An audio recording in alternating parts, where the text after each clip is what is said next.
අපි ඉන්සියුලින් තෙරපි ගැන කතා කරමු.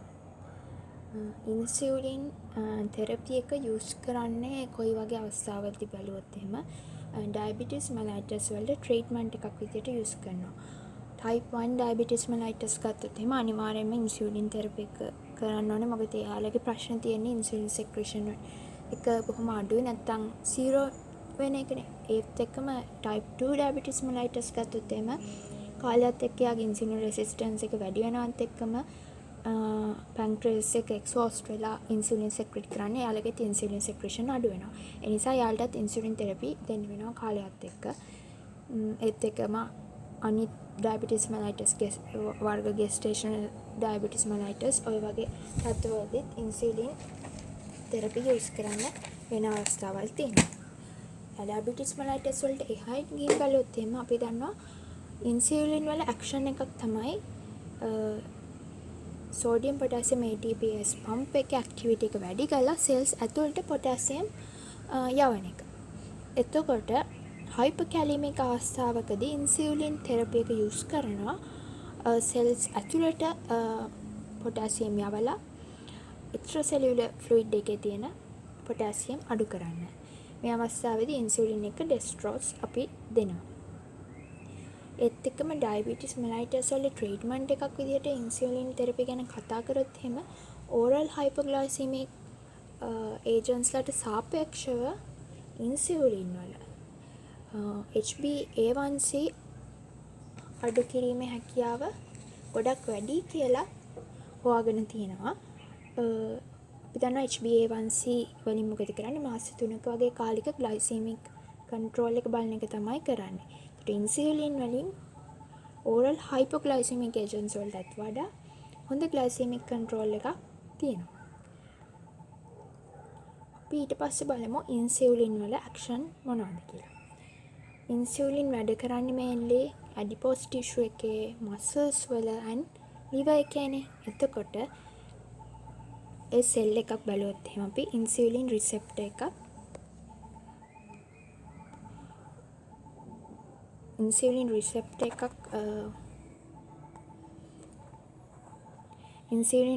එක මේ විදිහට බලන්න පුළුවන්. ඒතර ඉන්සියුලින් මොලිකියුල් එක ඉන්සියුලින් රිසෙප්ටර් එකට ඇවිල්ලා බැඳුනහම ඉන්සියුලින් රිසෙප්ටර් එකේ ඉනර් ඩොමේන් එකේ තියෙන තයිරොසින් කයිනස් ඇක්ටිවේට් වෙලා එක එක සිග්නලින් පාත්වේස් ඇක්ටිවේට් කරනවා. එකක් ගත්තොත් එහෙම අපි දන්නවා ඉන්සියුලින් වලින් මසල්ස් වලයි ඇඩිපෝස් ටිෂු වලයි ග්ලූකෝස් අප්ටේක් එක වැඩි කරනවා. එයාලා ග්ලූකෝස් ඉන්සියුලින් ඉන්ඩිපෙන්ඩන්ට් ග්ලූකෝස් අප්ටේක් කරන ටිෂුස්. එතකොට කොහොමද එයා මේව කරන්නේ? GLUT4 කියන රිසෙප්ටර්ස් ට්‍රාන්ස්ලොකේට් කරනවා සෙල් මෙම්බ්‍රේන් එකට. ඒතර GLUT4 වලින් බ්ලඩ් වල තියෙන ග්ලූකෝස් සෙල්ස් ඇතුළට ගන්නවා. ඒතර මසල් සෙල් එකක් කියලා මේක හිතුවොත් එයාගේ ග්ලූකෝස් අප්ටේක් එක වැඩි කළා ග්ලයිකොලිසිස් වගේ වැඩි කරනවා. ග්ලයිකොජන් සින්තසිස් වැඩි කරනවා ඒ වගේ දේවල්. එතකොට මේක ඇඩිපෝස් ටිෂු එක කියලා හිතුවොත් එයාත් ග්ලූකෝස් අප්ටේක් කර ගන්නවා ලිපොලිසිස් අඩු කරනවා. ඔය වගේ දේවල් ඇඩිපෝස් ටිෂු එකේ වෙනවා ඉන්සියුලින් නිසා. එතකොට liver එකේදී ඉන්සියුලින් නිසා මේන්ලි වෙනවා ග්ලූකෝනියෝජෙනසිස් අඩු කරනවා ග්ලයිකොජන් සින්තසිස් වැඩි කරනවා. ඒ වගේම ලිපිඩ් සින්තසිස් වැඩි කරනවා. ඔය වගේ දේවල් ඉන්සියුලින් හෝමෝන් එක නිසා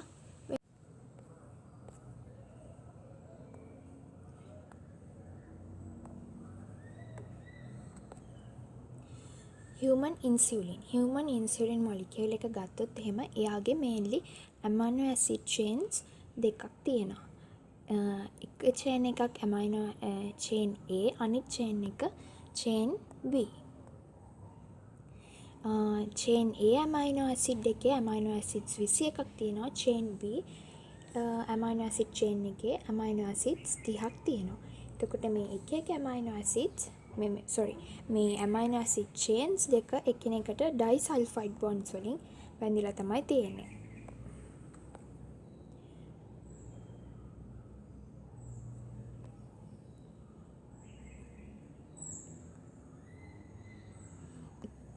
අපි ඉන්සියුලින් ගැන කතා කරාම ඉන්සියුලින් මේන්ලි අපේ ඇඟේ ඉන්න පුළුවන් විදි තුනක් තියෙනවා. විදි තුන තමයි ඉන්සියුලින් හෙක්සම එකක් විදිහට ඉන්න පුළුවන්. ඒ කියන්නේ යුනිට්ස් 6ක් එකට එකතු වෙලා ඉන්න පුළුවන්. ඉන්සියුලින් ඩයමර්ස් විදිහට ඉන්න පුළුවන්. ඉන්සියුලින් මොනොමර්ස් විදිහට ඉන්න පුළුවන්. ඉන්සියුලින් හෙක්සමර්ස් කියන්නේ ලොකු ස්ට්‍රක්චර් එකක් නිසා එයාගේ ඩිෆියුෂන් එක කැපිලරි බැරියර් එකකින් ඇතුළට වෙන්න පුළුවන් ඩිෆියුෂන් එක කියන්නේ ටිෂුස් වලට යන්න පුළුවන් හැකියාව හෙක්සම එකේ සාපේක්ෂව ගොඩක් අඩුයි. ඒ වගේම ඩයම එකට හෙක්සම එකට සාපේක්ෂව ටිකක් වැඩි ඩිෆියුෂන් එකක් තියෙනවා. ඒත් ලොකු ඩිෆියුෂන් කැපැසිටි එකක් නෑ යාටත්. මොනම එක ගත්තොත් එimhe ඉන්සියුලින් මොනම එකේ අර මං කිව්වා වගේ ඉන්සියුලින් චේන්ස් දෙක විතරයි තියෙන්නේ. ඒ මොනම එකට රැපිඩ් ඩිෆියුෂන් එකක් වෙන්න පුළුවන් කැපිලරි බැරියර් එක හරහා.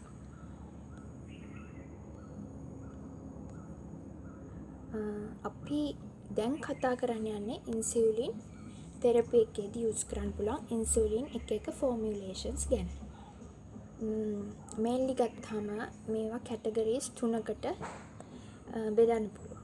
ප්‍රැන්ඩියල් ඉන්සියුලින්, බේසල් ඉන්සියුලින්, බයිෆේසික් ඉන්සියුලින්.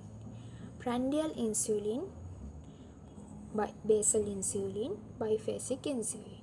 අපි මුලින්ම ප්‍රැන්ඩියල් ඉන්සියුලින් ගැන කතා කරමු.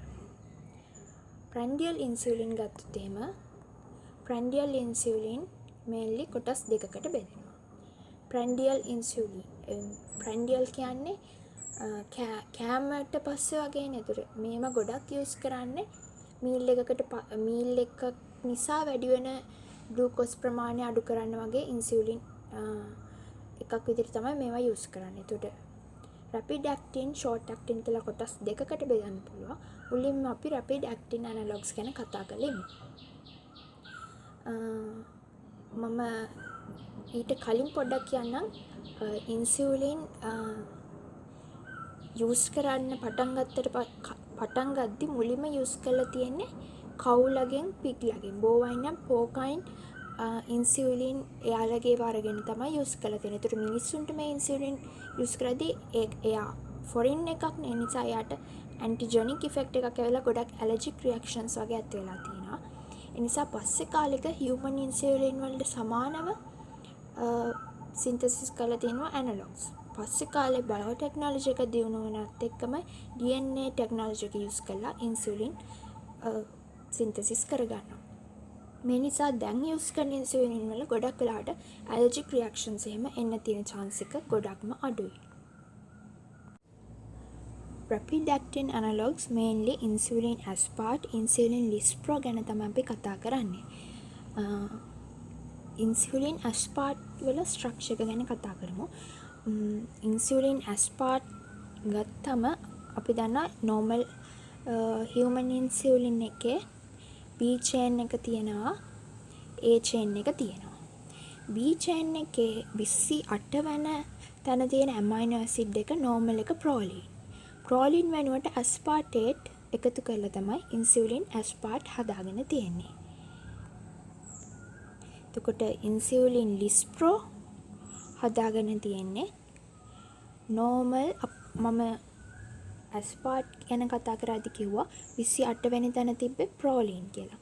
29 වෙනි තැන normal B chain එකේ තියෙන්නේ ලයිසින්. ඒතර මේ දෙක මාරු කරනවා. ඒ කියන්නේ 28 වෙනි තැනට ලයිසින් දාලා 29 වෙනි තැනට ප්‍රෝලීන් දාලා තමයි ඉන්සියුලින් ලිස්ප්‍රෝ හදාගෙන තියෙන්නේ. එතකොට මේ ඇවිල්ලා ප්‍රැන්ඩියල් ඉන්සියුලින්, ඒ වගේම රැපිඩ් ඇක්ටින් ඉන්සියුලින්. මෙයාලා රැපිඩ් ඇක්ෂන් එකක් වෙන්නේ මොකද මෙයාලගේ හෙක්සමර් ෆෝමේෂන් එක හරි මඩුයි. මම කලින් කෝ හෙක්සමර්ස්ලා තමයි කැපිලරි බැරියර් එක මේ ක්‍රොස් කරන්න අඩුවෙන්ම දායක වෙන්නේ. ඒතර හෙක්සමර් ෆෝමේෂන් එක අඩු නිසා මෙයාගේ ඩිෆියුෂන් කැපැසිටි එක ගොඩක් වැඩි. ඒතර ෆාර්මකෝකයිනෙටික්ස් ගැන කතා කරද්දී මෙයාව ඉන්ජෙක්ට් කරලා විනාඩි 15ත් අතර විනාඩි මෙයාගේ ඇක්ෂන් එක පටන් ගන්නවා. පීක් ඇක්ෂන් එකක් එන්න විනාඩි 45ක් 75ක් වගේ කාලයක් යනවා. පැය 2ක් 4ක් කාලයක් අතර මෙයාගේ ඇක්ෂන් එක වැඩ ගන්නවා. එතකොට මෙයා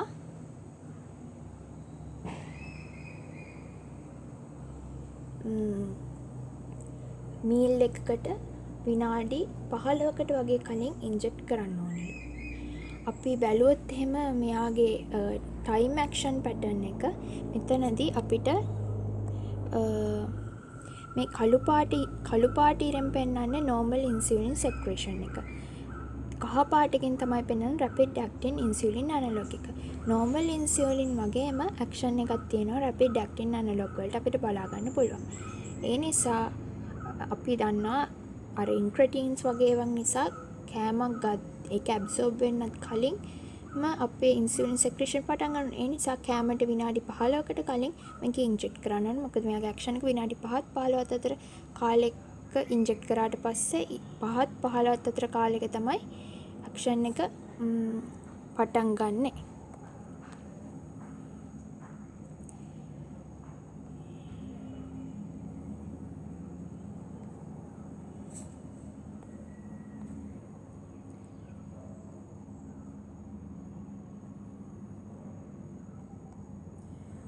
ඊට පස්සේ අපි බලමු short acting analogs ගැන.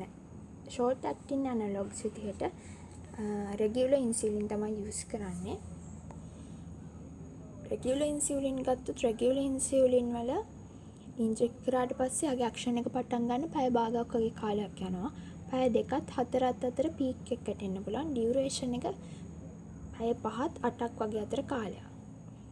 එතකොට අපේ මේ regular insulin ගත්තොත් regular insulin අපිට subcutaneous දෙන්නත් පුළුවන්, intramuscular දෙන්නත් පුළුවන්, IV දෙන්නත් පුළුවන්. IV insulin දෙනකොට සාමාන්‍යයෙන් දෙන්නේ regular insulin තමයි. ඒතර මෙයාගේ time action pattern එක අපි බලුවොත් මෙතන අපිට normal insulin බලන්න පුළුවන්, මේ regular insulin.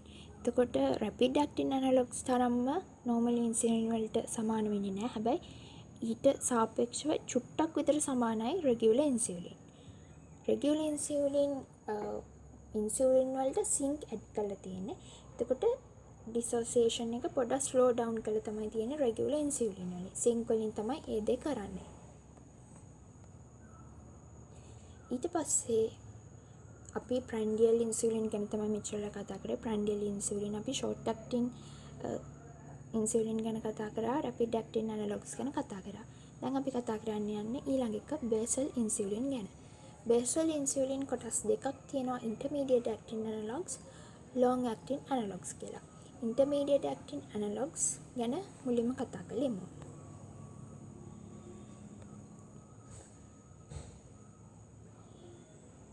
ඉන්ටර්මීඩියට් ඇක්ටින් ඇනලොග්ස් ගත්තම අපි NPH ගැන කතා කරනවා, lente ගැන කතා කරනවා. එතකොට මේ intermediate acting insulin වල pharmacokinetics ගත්තොත් එහෙම එයා අපි ඉන්ජෙක්ට් කරලා පැය 2ක් වගේ ඇතුළත කාලයක තමයි මේ ඇක්ෂන් එක පටන් ගන්නෙ. ඊට පස්සේ පීක් එකකට එනවා පැය 10ත් පැය 6ත් 10ත් වගේ අතර කාලෙක. පැය 28ක් වගේ කාලෙක මෙයාගේ duration of action තියෙනවා. එතන මේ time action pattern එක ගැන බැලුවොත් එහෙම අපි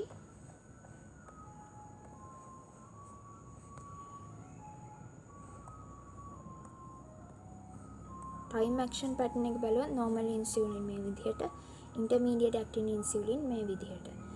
ඒ කියන්නේ ලොකු කාලයක් මෙයාගේ ඇක්ෂන් එක තියෙනවා. ඒතර මේක දවසට දෙපාරක් වගේ ඉන්ජෙක්ට් කරාම ඇති ඉන්ටර්මීඩියට් ඇක්ටින් ඉන්සියුලින්.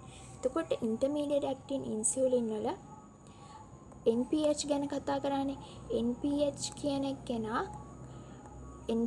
කියන එකනා හදලා තියෙන්නේ ප්‍රොටමයින් කියන එක එකතු කළේ. කියන්නේ NPH කියන එක නම නියුට්‍රල් ප්‍රොටමීන් හෙගඩ්‍රෝන් කියන එක. එතකොට මේ ප්‍රොටමීන් වලින් කරන්නේ ඉන්සියුලින් ඩිසෝසියේෂන් එක ස්ලෝ ඩවුන් කරනවා. ඉන්සියුලින් ඩිසෝසියේෂන් එක ස්ලෝ ඩවුන් කරාම මොකද වෙන්නේ? ඩියුරේෂන් ඔෆ් ඇක්ෂන් වැඩි. ඒකයි යා ඉන්ටර්මීඩියට් ඇක්ටින් කෙනෙක් වෙන්න පුළුවන් වෙලා තියෙන්නේ. එතකොට ලෙන්ට් හදලා තියෙන්නේ සින්ක් එකතු කරලා. සින්ක් වලිනුත් කරලා තියෙන්නේ ඩිසෝසියේෂන් එක අඩු කරන එක. ඔය විදිහට තමයි ඉන්ටර්මීඩියට් ඇක්ටින් ඉන්සියුලින් වැඩ කරන්නේ. දැන් අපි කතා කරමු long acting analogs ගැන. long acting analogs mainly insulin glargine ගැන තමයි කතා කරන්නේ. insulin glargine කියන්නේ මොකද්ද? insulin glargine කියලා කියන්නේ normal human insulin වල amino acid chains A වල 21 වන තැනට 21 වන තැන වෙනදට ඉන්නේ asparagine. එයා වෙනුවට glycine add කරනවා. ඒත් එක්කම අපි දන්නවා B chain එකේ amino acids 30නේ තියෙන්නේ. 31 32 වෙනි තැන් වලට arginine add කරලා තියෙනවා. ඔය විදිහට තමයි insulin glargine වල structure එක වෙනස් වෙලා තියෙන්නේ normal insulin වලට සාපේක්ෂව.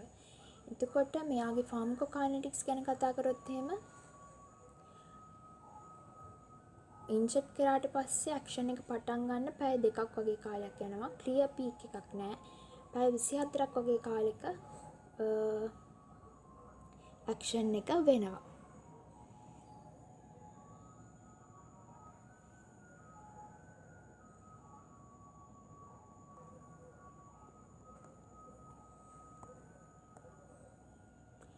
මේ normal insulin වල pattern එක මේ තියෙන්නේ long acting insulin glargine වල action එක. මෙයා එතකොට baseline level එකට යන්නේ නැහැ. දිගටම action එක කරගෙන යනවා. එතකොට මේ වගේ insulin එකක් අපි glargine සාමාන්‍යයෙන් subcutaneous තමයි inject කරන්නේ. subcutaneous inject කරාට පස්සේ මෙයා precipitate වෙනවා subcutaneous tissue එකේ. ඊපස්සේ hemate insulin dissociate වෙලා blood වලට එකතු වෙනවා. එතකොට දවසට එකපාරක් වගේ මේ glargine inject කරාම ඇති. හැබැයි අර postprandial ඒ කියන්නේ කෑවට පස්සේ glucose ගොඩක් blood වල වැඩි වෙනවානේ. ඒක control කරන්න insulin peak එකක් වගේ එන්නේ නැහැ මේ insulin වලින්. එතන postprandial blood glucose ගොඩක් ලොකු peak එකක් එන patients ලට වගේ මේක ඒ තරම්ම වැදගත් වෙන්නේ නැහැ insulin එක. ඊට පස්සේ අපි biphasic insulin ගැන කතා කරනවා.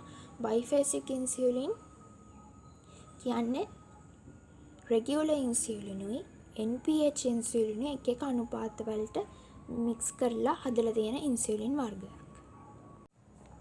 එක වර්ගයක් තියෙනවා 30ක් regular insulin දාලා NPH 70ක් දාලා. අනිත් එක 50ක් regular 50ක් NPH දාලා. ඔය වගේ විදිහට biphasic insulin හදන්න පුළුවන්. biphasic insulin මේ තියෙන biphasic insulin vial එකක්. එතකොට මෙයාගේ time action pattern එක ගත්තොත් එහෙම මේ normal insulin මේ biphasic insulin. එතකොට regular insulin වගේ action එකක් පොඩක් තියෙනවා. ඒ වගේම intermediate action එකක් වගේකුත් තියෙනවා. එතකොට මෙයාව ගොඩක් වෙලාට use කරන අපි postprandial blood glucose ටිකක් ලොකු ගාණක් එන patients ලාට වගේ biphasic insulin අපිට use කරන්න පුළුවන්.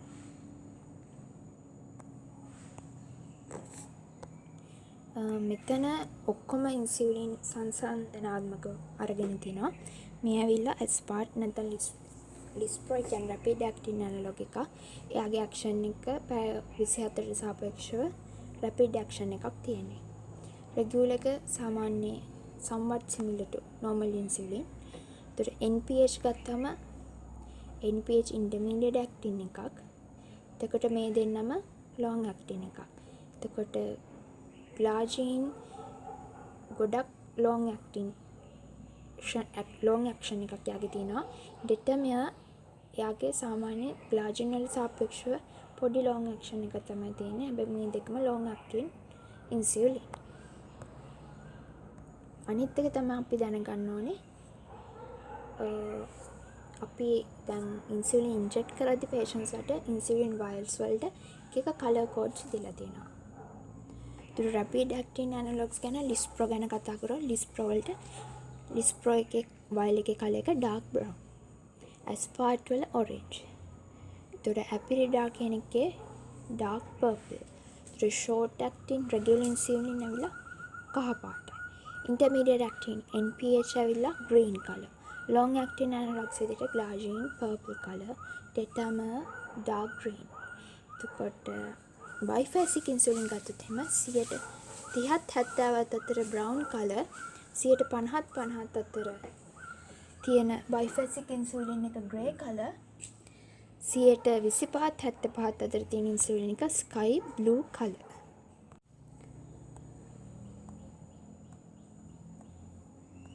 ඉන්සුලින් වයල් එක තියෙන ලේබල් එක ගත්තොත් එහෙම ලේබල් එකේ මේක ලේබල් එක. මේකේ බ්‍රෑන්ඩ් නේම් එක තියෙනවා ස්පීසිස් හියුමන් ලට. දෙන එක එතකොට ටයිප් එක මේක රෙගියුලර් ඉන්සුලින් එක. ඊට මැනුෆැක්චරර් එකේ නම එක්ස්පයර් ඩේට් එක, ඊට කන්සන්ට්‍රේෂන් එක, ස්ටෝර් කරන්නේ කොහොමද, මේක කීප් ඉන් කූල් ප්ලේස්, වොයිඩ් ෆ්‍රීසිං. ඔය වගේ දේවල් ඩීටේල්ස් ඉන්සුලින් ලේබල් එකකින් ගන්න පුළුවන්. ඊට පස්සේ ඉන්සුලින් ඉන්ජෙක්ට් කරන්න යූස් කරන ඩිවයිසස් ගත්තොත් එහෙම ඉන්සුලින් නීඩල් එක. මෙතන ඉන්සුලින් නීඩල් එක. මේ තියෙන ඉන්සුලින් නීඩල් එක, මේ තියෙන ඉන්සුලින් පම්ප් එක. ඒතර අපි ඉන්සුලින් පෙන් එක මෙතන තියෙනවා යූස් කරන්නේ. ඉන්සුලින් පෙන් එක යූස් කරන්න පුළුවන්. ඒ වගේම ඉන්සුලින් සිරින්ජ්,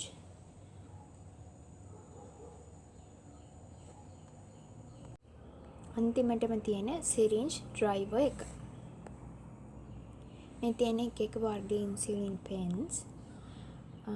අපි එතකොට ඉන්සුලින් ඉන්ජෙක්ට් කරන සයිට්ස් ගැන කතා කරොත් එහෙම අපිට ඇබ්ඩොමන් එකේ අම්බිලයිකල් එක වටේට ඉන්ජෙක්ෂන් සයිට්ස් විදිහට යූස් කරන්න පුළුවන්. අපර් අවුටර් තයිස්, අපර් අවුටර් ආම්ස්, බටොක් එක යූස් කරන්න පුළුවන්. එතකොට ඉන්ජෙක්ෂන් සයිට්ස් ගත්තම මම දැන් එතකොට සමහර කට්ටියට දවසට එකපාර, සමහර දවසට දෙපාර, සමහරවිට කෑමට කලින් ඔය වගේ විදිහට ඉන්සුලින් ඉන්ජෙක්ට් කරන්න වෙනවා. එතකොට ඉන්සුලින් සයිට් එතකොට රොටේට් කරන්න පුළුවන්. අම්බිලයිකල් එක වටේට මෙතෙන්ට දැන් ගැහුවොත් ඊළඟ පාර මෙතෙන්ට මේ වගේ රොටේට් කරන්න පුළුවන්.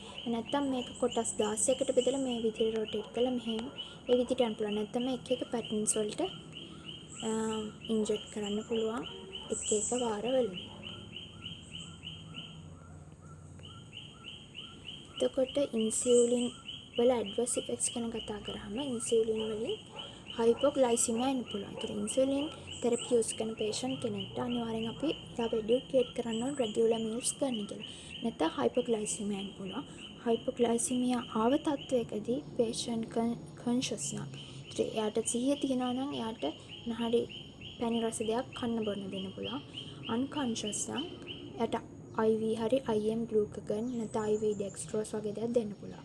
ඒ වගේම අනිත් තමයි ඉන්සුලින් කියන ඇනබොලික් හෝමෝන් එකක්. ඒ නිසා එයා නිසා weight gain එන්න පුළුවන්. ඒ වගේම අපි ඉන්ජෙක්ෂන්ස් හැමතිස්සෙම යූස් කරන නිසා ඒ සයිට්ස් වල දැන් අම්බිලයිකල් එක වටේට වගේ එක්ක ලිපෝ හයිපර්ට්‍රොෆි වෙන්න පුළුවන්, එක්ක ලිපෝ ඒට්‍රොෆි වෙන්න පුළුවන්. මේ පැත්තේ තියෙන ලිපෝ හයිපර්ට්‍රොෆි අම්බිලයිකල් එක වටේ ලිපෝ හයිපර්ට්‍රොෆි වෙලා. මේ ලිපෝ ඒට්‍රොෆි වෙලා. ඒ වගේම ඇලර්ජික් රියැක්ෂන්ස් එන්න පුළුවන්. මම කලින් කිව්වා වගේ දැන් මෑත කාලේදී ඉඳන් යූස් කරන ඉන්සුලින් වලින් ඇලර්ජික් රියැක්ෂන්ස් එන්නේ නැහැ. මොකද ඒවා හියුමන් ඉන්සුලින් වලට සමාන නිසා.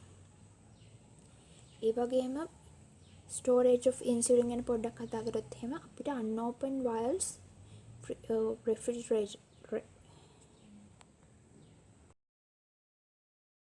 ස්ටෝරේජ් ඔෆ් ඉන්සුලින් ගත්තොත් එහෙම අපි ඕපන් කරපු නැති වයල්ස් අපි ෆ්‍රිජ් එකේ දාලා තියන්න ඕනේ. ඒ වගේම ඕපන් කරපු ඒවා රූම් ටෙම්පරේචර් එකේ මාසයක් වගේ කාලයක් ඇතුළත තියාගන්න පුළුවන්. ඊට පස්සේ එක්ස්පයර් වෙනවා. ඒ වගේම හිරු එළිය නොවැදින ස්ථානයක තබා ගන්නත් ඕනේ. SQ ගත්තොත් ඩයබටිස් වලින් මෙන්න මේ අවුරුදු වල තමයි SQ අහලා තියෙන්නේ. ඒතර ගොඩක් ඉන්සුලින් තෙරපි වලින් නම් අහලා තියෙන්නේ. හරිම ලේසි ප්‍රශ්න වගේ. කොහොමද බලන්න ඉන්සුලින් තෙරපි එකෙන් අපි මොනවද බලාපොරොත්තු වෙන්නේ කියලා. ඒතර ඉන්සුලින් වල ඇක්ෂන්ස් තමයි ඒකට ලියන්න වෙන්නේ. ඒ වගේම ඔය එක එක ඉන්සුලින් වර්ගවල මොලිකියුලර් ස්ට්‍රක්චර් කොහොමද වෙනස් වෙන්නේ. ඒ වගේම ටයිම් ඇක්ෂන් පැටර්න් එක ග්‍රාෆ් එකක් වගේ අඳලා විස්තර කරන්න ඔය වගේ SQ තමයි අහලා තියෙන්නේ. එතකොට ඉන්සුලින් පෙන් එක, ඉන්සුලින් සිරින්ජ් එක යූස් කරන හැටි දැනගන්න ඕනේ. ඒක අපි අර වීඩියෝස් වලින් බලමු. මෙච්චර තමයි ඉන්සුලින් තෙරපි ගැන දැනගන්න තියෙන්නේ. කොහොමද ඉන්සියුලින් ඉන්ජෙක්ට් කරන්නේ ඉන්සියුලින් සිරින්ජ් එකකින් කියලා. මුලින්ම හොඳින් අත සෝද ගන්න ඕනේ. ඊට පස්සේ අපි යූස් කරන ඉන්සියුලින් වයල් එක මේ විදිහට අරගෙන ඉන්සියුලින් වයල් එකේ කැප් එක මේ විදිහට ඇල්කොහොල් පෑඩ් එකෙන් හොඳින් පිහදා ගන්න ඕනේ. ඊට පස්සේ මේක යූස් කරන්න පුළුවන් ඕපන් කරාට පස්සේ මාසයක් වගේ කාලය නිසා ඕපන් කරපු එකයි දවසයි එක්ස්පයර් වෙන්න දවසයි ලියාගෙන පැත්තකින් තියාගන්න එක හොඳයි. පේෂන්ට් එඩියුකේට් කරන්න ඕනේ මේ විදිහට කරන්න කියලා. ඊට පස්සේ අපි සිරින්ජ් එක අරගෙන එයාගේ ප්ලන්ජ් එක එළියට ඇදලා එයා ඇතුළට ඩ්‍රෝ කරගන්න ඕන අපිට ඕන ඉන්සියුලින් යුනිට්ස් ගන්න එනකම්. මෙතන යුනිට්ස් 10යි.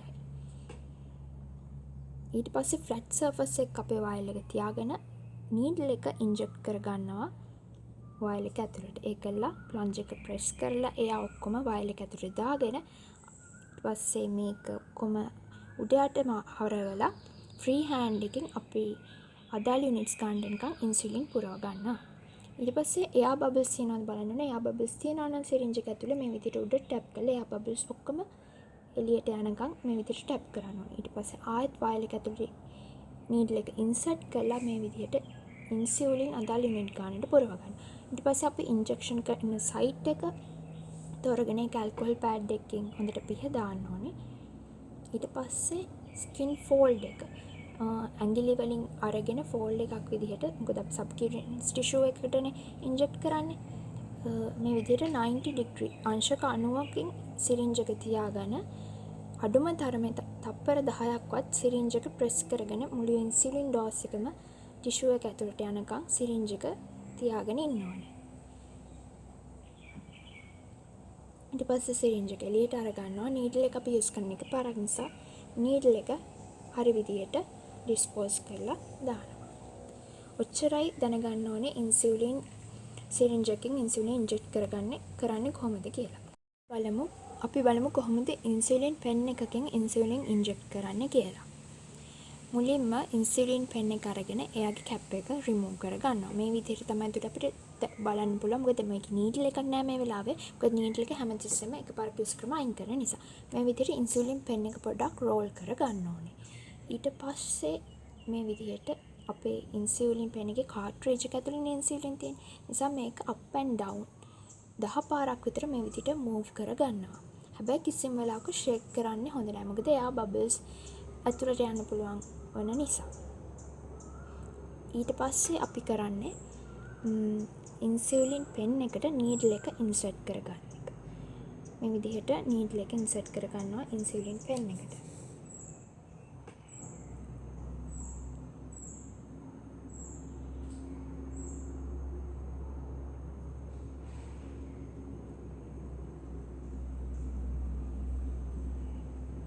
ඊට පස්සේ ඉන්සියුලින් පෙන් එක ප්‍රයිම් කරගන්නවා කියන එක තමයි දැන් අපි කරන්න යන්නේ. මොකද එයා බබල්ස් තියනවාද එහෙම නැති කරන්න. මේ විදිහට ඉන්සියුලින් පෙන් එක මේකේ උඩට මේ විදිහට ටැප් කරලා අර විදිහට මේ ඩයල් එක යුනිට්ස් දෙකක් වගේ එනකම් අපි මේ හදාගෙන අපේ ඉන්සියුලින් පෙන් එකේ බටන් එක ප්‍රෙස් කරන්න ඕනේ.